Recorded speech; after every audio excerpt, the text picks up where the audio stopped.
August 1988. A soundstage at Warner Brothers Studios, Burbank, California. A second unit insert day on a picture that does not need its star present for most of the footage being shot. Clint Eastwood is 58 years old. He is sitting in a canvas chair near the monitor, not because he has to be, but because he wants to watch how a sequence he wrote is being handled by a director 29 years younger than he is. The director's name is Marcus Webb. He is 29 years old. He has directed one feature film, a modestly successful thriller that the trade papers praised for its energy and its visual confidence. He has been given this second unit assignment as a kind of audition, a chance for the studio to see how he handles pressure on a production with a star whose name alone could end careers. Marcus Webb does not understand yet what that name is capable of ending. He is about to find out. Here is the story. Marcus Webb had grown up in Los Angeles, the son of a film editor who had cut pictures at 3 different studios over a 30-year career, and who had told his son more than once that the town runs on confidence more than it runs on talent, because talent is common and confidence is rare, and confidence is what gets you a second meeting. Marcus had absorbed this lesson completely. He carried himself the way men carry themselves when they have decided that the appearance of certainty is a tool to be deployed rather than an honest reflection of what they actually know. He had gone to USC Film School. He had made a short film that got into a festival. He had parlayed the short film into a feature deal with an independent financier, and the feature had performed well enough that 2 studios had taken meetings with him in the same month, which in the math of Hollywood in 1988 made him, briefly, a hot commodity. Warner Brothers had given him the second unit assignment as a way of testing him on a controlled set of footage before committing to anything larger. It was supposed to be a low-stakes day. Eastwood had decided to be present, which made it a different kind of day entirely, though Marcus Webb did not yet understand this either. Eastwood, by 1988, had been directing his own pictures for 16 years. He had made Play Misty for Me in 1971, on a budget the studio considered an experiment they expected to lose money on. He had made Bird that same year, a jazz biography that no one in the industry believed had commercial potential, and that Eastwood had made anyway because he believed the story mattered more than the math, and the picture had been received as a serious work by serious critics, the kind of reception that the men who run studios pretend not to care about, and secretly care about a great deal. He had a reputation among crews as a director who worked fast, who did not waste film, who did not waste time, who treated every person on a set, from the gaffer to the leading actor, with the same level, unhurried attention. He did not raise his voice on sets. People who had worked with him for years had never heard him raise his voice. This was not because he lacked authority. It was because he had understood, the way he had understood it from Sergio Leone on a dusty square in Almeria in 1964, that authority demonstrated through volume is authority that is already running low on the genuine kind. Marcus Webb had heard all of this secondhand, the way young directors hear things about older directors, filtered through industry gossip and trade paper profiles, and the particular mythology that Hollywood builds around its survivors. He had decided, privately, that most of it was mythology and not much else. He believed, the way a certain kind of talented young man believes at 29, that the previous generation's reputation was built on opportunities that no longer existed, on a studio system that had rewarded a different kind of competence than the one the industry now required. He believed, specifically, that action stars who had become directors were a transitional phenomenon, men who had been handed keys to the kingdom because audiences liked their faces and who were now being treated with a deference that had nothing to do with actual directorial skill. He had said versions of this to friends at dinner. He had said it without much conviction, the way men say things they have not examined closely but find useful to repeat. He had never said it within earshot of anyone who could repeat it back to the person in question. Today, he was going to say it within earshot of exactly that person, because he did not know Eastwood was sitting 15 feet away in a canvas chair he had assumed was empty. Where are you watching from? Drop your city in the comments. I want to see how far this story reaches. The morning had gone reasonably well.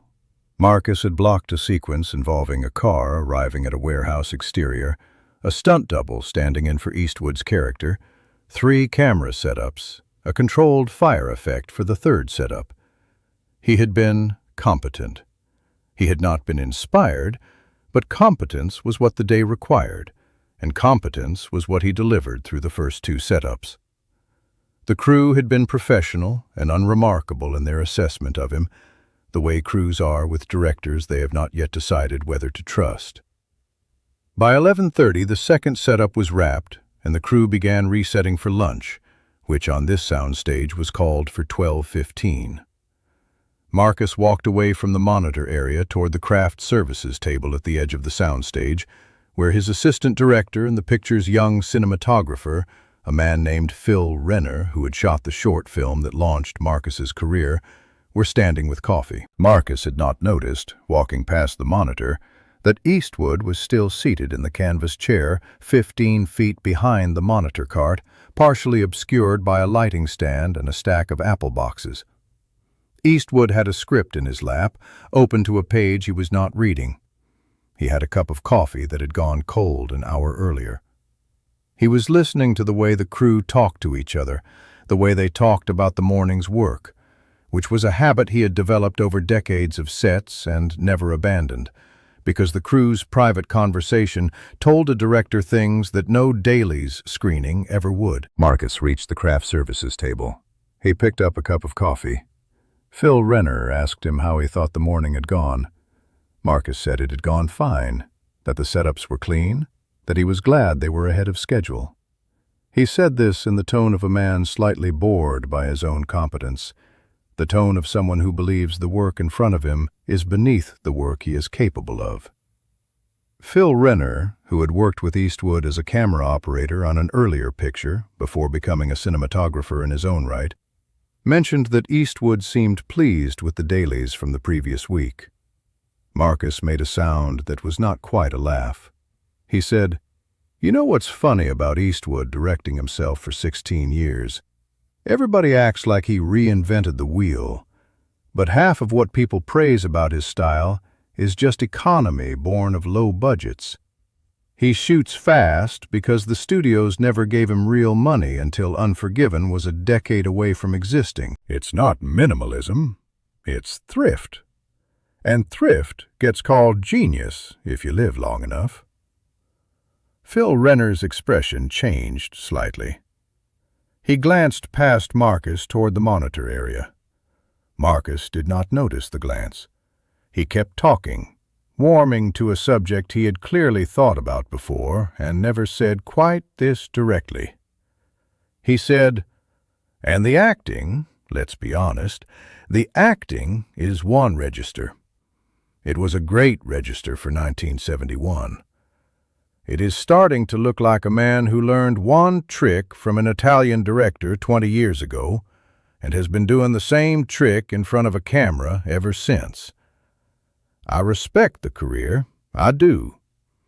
But there's a difference between respecting a career and pretending the man currently sitting in a canvas chair behind a monitor cart is the same creative force he was when Leone discovered him.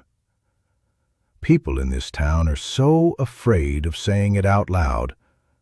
The guy's coasting. He's been coasting since the 80s on goodwill and a squint." The assistant director, a woman named Carol Fitch, who had been in the business for 22 years and had worked 3 pictures with Eastwood directly, had gone very quiet. She was looking at Phil Renner. Phil Renner was looking past Marcus's shoulder.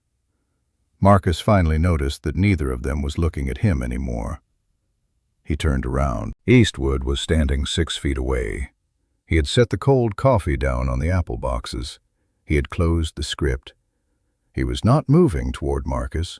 He was simply standing there, in the particular stillness that Phil Renner recognized from the camera operator's seat. The stillness that meant a man had heard something and had decided, in the space of about 4 seconds, exactly what he intended to do about it. The soundstage around the craft services table had gone quiet, in the way a room goes quiet when 12 people who were not listening a moment ago suddenly are. Gaffers paused mid-task.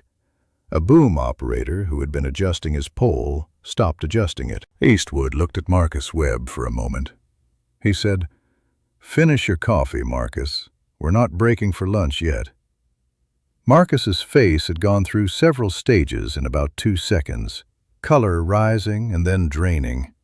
He said, "Clint, I was just—" Eastwood said, "I heard what you were just." He did not raise his voice.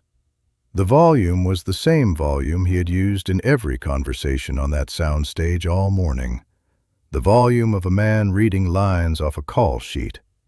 He said, "You think the dailies last week look the way they look because of a budget I didn't have in 1971?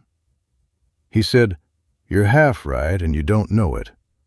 He said, "I shot fast in 1971 because the studio gave me 23 days and didn't believe in the picture. I have kept shooting fast since because I learned something on those 23 days that most directors with unlimited time never learn, which is that a scene either works in the first 3 takes or it has a problem that take 11 isn't going to fix. That's not thrift, Marcus. That's a lesson. You can disagree with the lesson.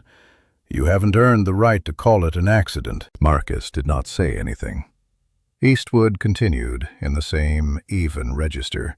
He said, "You also said I learned one trick from an Italian director and have been repeating it for 20 years. He said, "Sergio Leone taught me that stillness reads as more than performance." He did not teach me a trick. He taught me a fact about how a camera sees a human face, a fact that is still true, that will still be true after both of us are gone, and that you, Marcus, are going to spend the rest of your career either learning or refusing to learn. And watching which path you choose is going to tell me everything I need to know about whether you have a future in this business worth investing in." The soundstage was completely silent now. Even the air handling system seemed quieter than it had been 5 minutes earlier, though it was not. It was simply that everyone present had stopped making any sound that might compete with what was happening at the craft services table. Carol Fitch had not moved. Phil Renner had not moved. A grip standing near the lighting truss 20 feet away had stopped what he was doing entirely and was watching with the open, unguarded attention of a man who understands he is witnessing something he will tell people about for years. Eastwood said, "I have directed for 16 years, and I have never once raised my voice on a set. And I am not going to start with you, because raising my voice would suggest that what you said requires anger, and it doesn't. It requires correction." He said, "You are 29 years old, and you have one feature to your name and a second unit day that this studio is using to decide whether you are worth a real budget. You spent your lunch break telling the cinematographer who got you that feature deal that the man financing your audition is coasting on a squint." He paused. He said, "That is not arrogance, Marcus. Arrogance I could work with. Arrogance is common in this business, and some of it is even earned. What you just did is something else.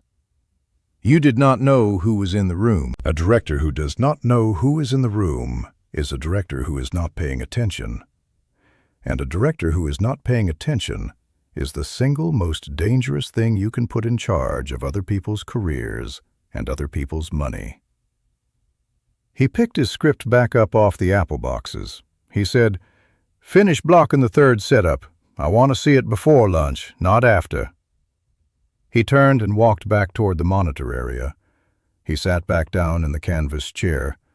He opened the script to the page he had been on.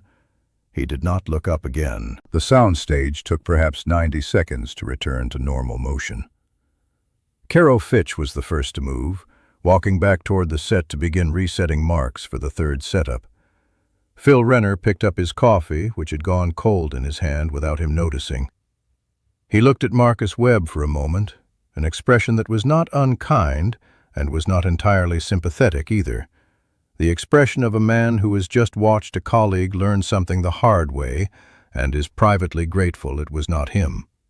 He said quietly, "You want to get the camera reset, or you want a minute?" Marcus said he wanted to get the camera reset. He walked back toward the set on legs that did not feel entirely his own. The third setup that afternoon was, by every account given afterward, the best work Marcus Webb did that day. He blocked it with more attention than he had given the first two setups combined. He consulted Phil Renner twice on lens choice, which he had not done all morning. He asked Carol Fitch a question about continuity that showed he had actually been watching the earlier footage rather than assuming it would cut together. The crew noticed the change. Crews always notice the change. By the end of the day, the gaffer who had paused mid-task during the confrontation told a friend on another production, over drinks that evening, that he had watched a director get rebuilt in real time, 4 minutes flat, no raised voices, no firing, nothing that would ever show up on an incident report, and that the kid had come out the other side of it, shooting better than he had all morning. Marcus Webb did not speak to Eastwood again that day beyond the necessary professional exchanges of a set. He did not apologize directly, not that afternoon. Eastwood did not seem to require one, or, if he did not show it. He had said what needed saying once, at the volume the rest of the day had been conducted in, and he had returned to his canvas chair and his script, and as far as anyone on that set could tell, the matter was finished as completely as it had begun. It was not entirely finished. 3 days later, Marcus Webb sent a handwritten note to Eastwood's production office. Not an email, not a phone call.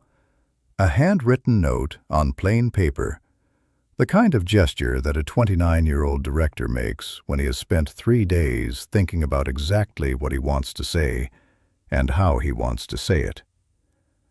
The note has never been published. Carol Fitch, who was present when Eastwood read it at a production meeting the following week, has described its contents only in general terms in interviews given many years later.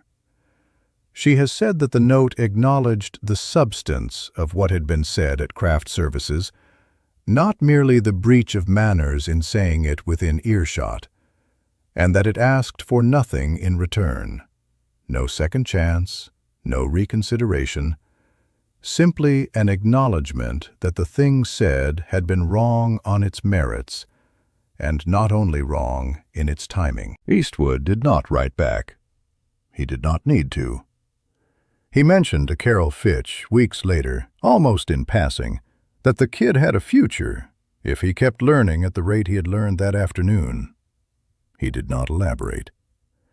Carol Fitch did elaborate, years later, when she was interviewed for an oral history project documenting the working methods of directors who had come up through the studio system of the 60s and 70s.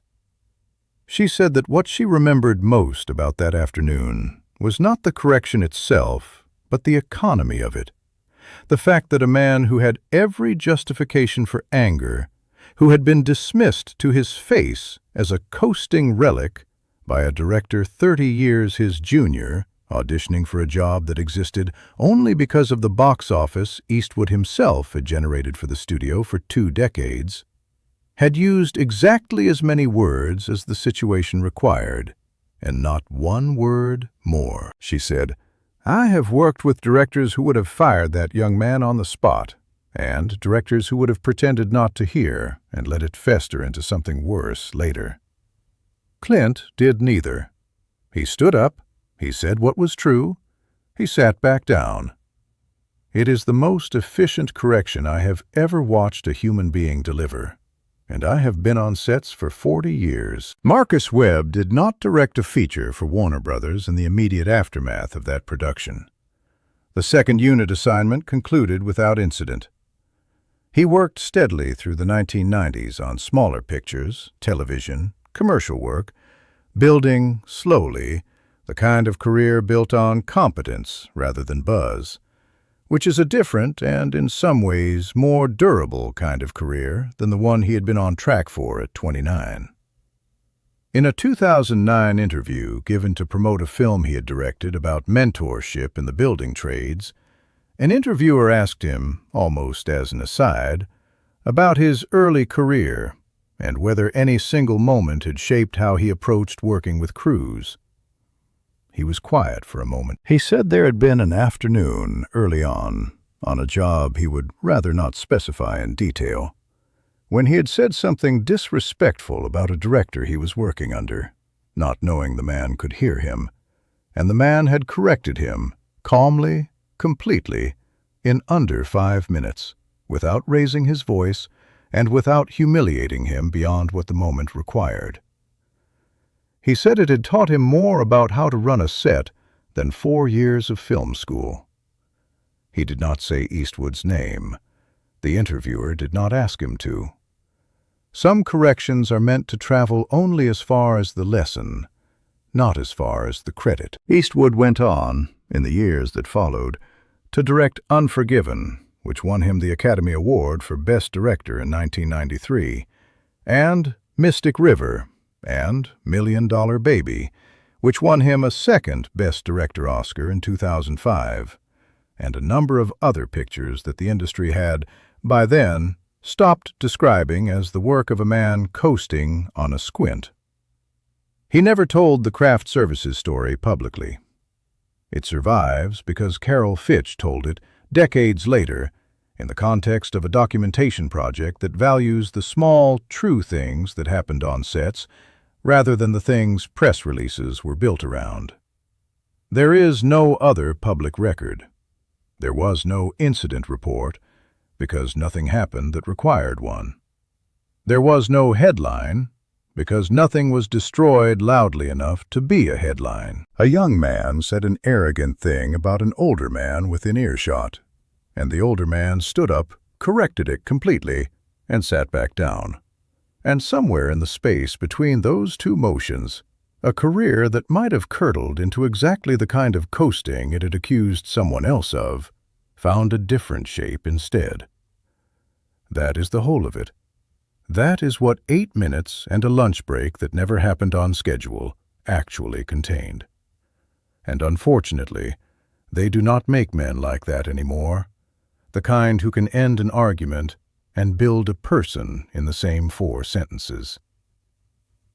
If this story reached you, pass it on. Share it with someone who has had to learn a hard lesson the right way, from someone who cared enough to deliver it without raising their voice. Subscribe if you haven't yet. There are more stories like this one, and every single one of them deserves to be told.